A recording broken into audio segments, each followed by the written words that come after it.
Bismillahirrahmanirrahim. Assalamualaikum warahmatullahi wabarakatuh. Ibu bapak mahasiswa sekalian, bertemu lagi dengan saya di mata kuliah yang berbeda. Kalau tadi mata kuliah manajemen bank syariah, sekarang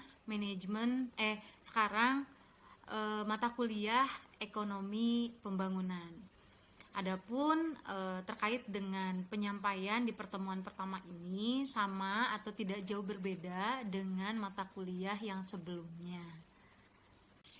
Di poin yang pertama, Ibu Bapak mahasiswa sekalian, itu terkait dengan deskripsi mata kuliah, di mana mata kuliah ekonomi pembangunan itu mengkaji mengenai teori, konsep, dan masalah pembangunan ekonomi di negara berkembang, gitu ya, di negara berkembang. Fokus kajiannya itu terkait dengan pertumbuhan penduduk dan pembangunan ekonomi. Kemudian yang kedua terkait dengan migrasi urbanisasi dari desa ke kota, gitu ya. Kemudian juga modal dari manusianya itu sendiri. Sudah bisa ya oleh ibu bapak mahasiswa sekalian tuh di situ tergambar, terbayang gitu ya.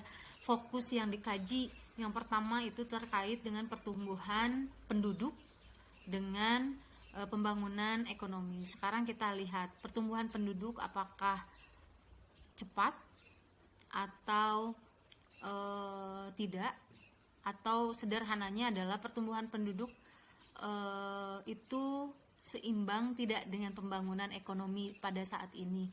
Kalau jawaban atau hasil dari analisis ibu bapak mahasiswa sekalian itu tidak seimbang, itu berarti sebuah masalah yang dihadapi oleh negara berkembang. Seperti itu. Nanti lebih jelasnya kita akan analisis, kita akan kupas, kita akan pelajari bersama-sama di pertemuan berikutnya. Di poin kedua terkait dengan perkuliahan itu sudah saya detail, saya paparkan secara rinci. Namun di pertemuan ke-5 dan ke-6 itu materi yang kita bahas, materi yang kita pelajari itu sama, yaitu terkait dengan teori utama ekonomi pembangunan. Di situ jadi kita ada 2 pertemuan terkait dengan materi teori utama pembangunan. Terkait dengan poin yang ketiga, yaitu aturan dan etika perkuliahan, sama halnya seperti mata kuliah manajemen ekonomi syariah, saya mengikuti sistem dari Amilki Scholarship Management. Hanya saja untuk penilaian mahasiswa ada persentase yang harus diperhatikan oleh ibu bapak mahasiswa sekalian. Mangga silakan bisa dibaca dan dipelajari, motivasi untuk semua gitu, agar lebih semangat dalam menjalani perkuliahan ini. Selain itu, untuk daftar rujukan mata kuliah ekonomi pembangunan bisa dibaca dan nantinya bisa dipelajari sebelum kita bertemu di setiap pertemuannya ya, ibu bapak mahasiswa sekalian.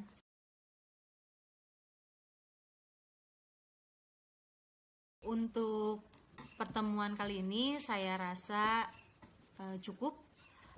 Insya Allah kita akan bertemu di pertemuan kedua, pertemuan berikutnya secara Zoom meeting. Bila ada pertanyaan, mangga silahkan disampaikan. Terima kasih. Mohon maaf bila ada penyampaian yang kurang berkenan. Wassalamualaikum warahmatullahi wabarakatuh.